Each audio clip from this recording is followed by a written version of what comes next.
Good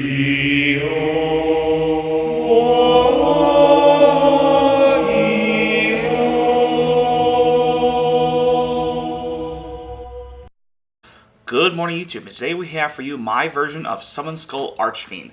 This is sort of an amalgamation of nostalgia, some affordability, and a small smidgen of competitive aspects to it that you can take little bits and pieces for your personal build. This is by no means supposed to be a definitive deck, more so of a fun suggestion thing. So let's hop right into it. Starting off with our monsters, run a playset of the original Summon Skull. This guy is obviously something you want to play 3 of in this deck, and especially with some of the cards I run in here, you definitely want to run 3. Not much more to say about that. Next, we have a playset of Archfiend's Awakening. This is by far my personal favorite of the new Archfiend Summon Skull support that they came out with. He's unaffected by monster effects, and the nice part about him too is that he is summonable with your advanced ritual art, which makes it really easy to get out, and he has having that protection and the ability once when he leaves the field by an opponent's card effect, especially from the hand deck or graveyard. It's an all-around fantastic card, and usually my goal of this deck is to bring him out.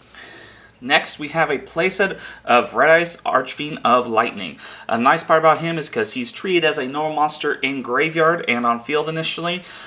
There's a lot of neat little interactions that we'll get into in here. The fact that he has the Red Eyes in his name makes him even more playable with this personal build. You might consider bumping him down to 2 or 1, but he's just a solid aspect in my opinion. Next, we're on Archfiend Commander. This is a very difficult card for me to have found. I would rather play 2, but this is pretty decent in its own right.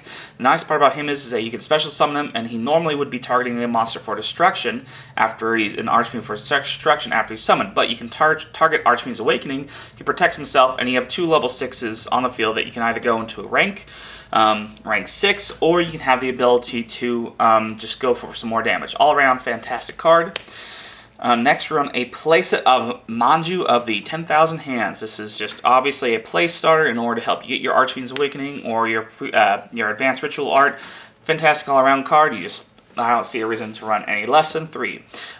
Next, we run 1 Sonic Bird, just because we don't have enough copies of Advanced Ritual Art, and seeing it is kind of crucial to continue your plays. Fantastic all-around card. There's probably some better options than him, but I've enjoyed Sonic Bird in the deck. Next, we run a sort of a weird tech. I've enjoyed it so far. Is 2 of the Blackstone of Legend. This is bring about or summonable from 1 for 1. It can bring out your Red Eyes Archfiend of Lightning or Red Eyes Black Dragon, as you'll see here in a moment, and can get some recursion in your graveyard. All around, not too bad of a card. So I run it at 2. Next, we're on 2 of Drago Negro de Ojos Rojos. Yes, I have 2 Red Eyes in this deck. You don't really need to run him. I like to go for a little bit more of a fusion aspect, and it's a Lure of Darkness target. And it's a normal monster you can bring back from your graveyard. Just all around, it's a decent card, but there are better options, but I've enjoyed it so far since I'm a good old Red Eyes junkie. Moving on to our spells, we run a playset of Allure of Darkness, just because most of the monster targets in this deck are dark, and you really need some consistency in this deck. And that being said, I run a playset of Hand Destruction. If you've watched the channel for a while, you know I'm a big fan of this card. Yes, it has more drawbacks than many other cards, but I like it because it gives you some ability to dump cards out of your opponent's hand, and they don't usually want to ash this card. So it's an all-around decent card and an affordable alternatives to some of the pots out there. And we run 2 of Celestial Observatory. I would probably run 3 if I had them, but the justification for running 2 is that it's a solid once per turn. So if you open up with more than 1, it's kind of a brick. So it kind of helps you make those dead hands occur a little bit less often. Next, run a playset of Preparation of Rites. This obviously gets you to Archfiend's Awakening quicker, and it allows you to recur your Advanced Ritual Art from your graveyard a lot more. And if you play your cards right, this can actually give you 2 or 3 even of Archfiend's Awakening. So I enjoy it as a playset. Next, we run our 2 Advanced Ritual Art. Of course, I would run 3 if I had it, but this isn't too bad because it's a little bit searchable, and it gives you your dumping from your deck to your graveyard. All around fantastic card. Next, moving on to the little bit less affordable aspect of this deck is a 2 Super Polymerization. I like this card because, yes, right now, more than ever, it's been fantastic just to throw into the main or the side deck and gives you some options to get around a lot of your opponent's cards. And there's some even options in this deck that you can go for, and it makes it a pretty darn fun card.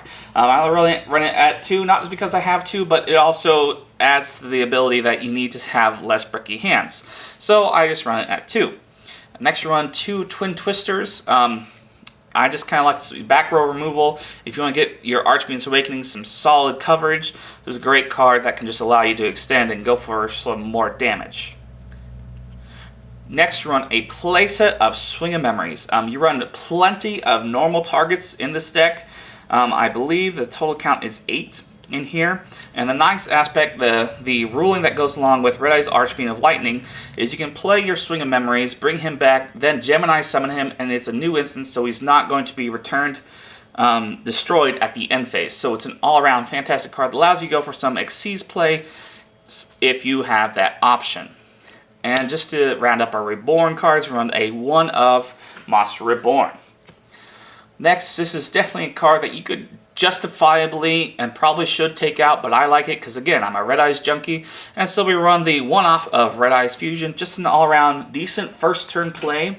If you see it in your opening hand, they're either going to waste their negate on that, and you're obviously going to be stuck for that turn, and the ability to special summon, but it allows you to hopefully extend in further turns and helps you set up your graveyard regardless. So I enjoy it.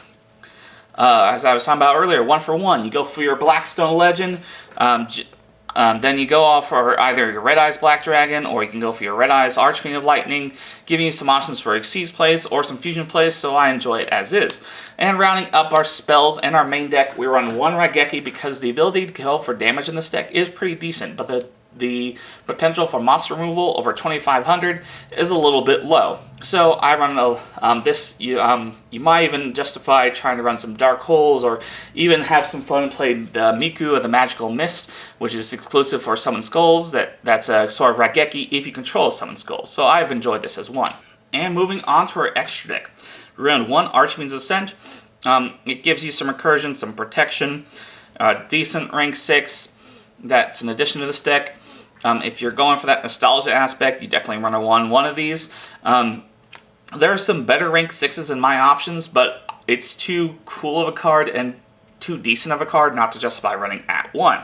We run a Utopia number 36, number 36 Utopia Beyond.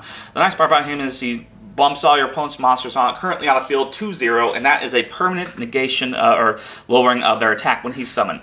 So having that 3,000 beat stick and having the ability to just run over your opponent's monsters, not just necessarily in this turn, but in following turns, is a pretty darn decent effect.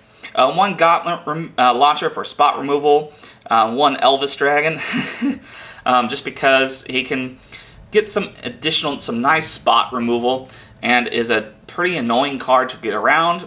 And then we round up our Xyz aspect with the Beatrice, Lady of Eternal, because you can go for her in this deck, and gives you some nice little options of dumping to your graveyard. It's pretty cool. For our fusion aspect, we run 2 of Archfiend's Manifestation. The only way you can go for, in my personal build, this guy is by using Super Poly, but the nice thing is he just requires 1 Summon Skull and 1 Dark Monster. So you don't necessarily have to waste your own materials as options.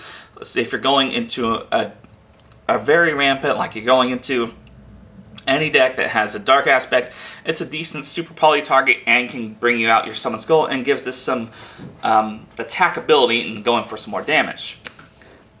Next, our Red Eyes Fusion target is Archfiend Black Skull Dragon. I like him because he can it's Armades on attack, can do some burn damage, and is an immediate threat that people need to get over with, and hopefully exploit enough of the resources so that you can advance in following turns. And for the nostalgia aspect, I run 1 Black Skull Dragon, just because I've always wanted to run it. You don't have to run this, and probably shouldn't, but I've enjoyed it in here because it's really fun, and it's just it's nostalgia. Some more Super Poly targets. Run some First of the Dragon because if you bring him out in defense position, you have plenty of normal monster targets in here. He's just almost Like, they can't do anything. He's unaffected by monster effects and can't be destroyed by monsters that have an effect. So it's all around decent card. One Red Eyes Slash Dragon. Yes, the only way you can go into this is if with a Super Poly and you having one of your Red Eyes in control and your opponent happening to have a warrior monster, but it's kind of fun and gives you a little bit of an answer to a warrior deck if you play against it. One Salamangreat Violet Chimera, one Starving Venom Fusion Dragon, one Mud Dragon of the Swamp. These are clearly just common Super Poly targets that are fantastic to play in today's day and age. And rounding up our extra, one a Dante of the Burning Abyss, because Beatrice being removed, you get to summon this guy for free, so it's kind of cool. That's going to wrap up my version of Summon Skull Archfiends. This is kind of, again, it's more of a fun nostalgia deck, but it has a lot of surprises and threats that your opponent has to get over. Of course, there were a lot of times where I said, well, I don't have this many cards, but the build I've created has been fun, and I've seen an intermediate amount of success with it. So it's more so of an idea for you to get some thoughts and some ways you can manipulate your Summon Skull Archfiend deck. Thank you very much, and have a great day.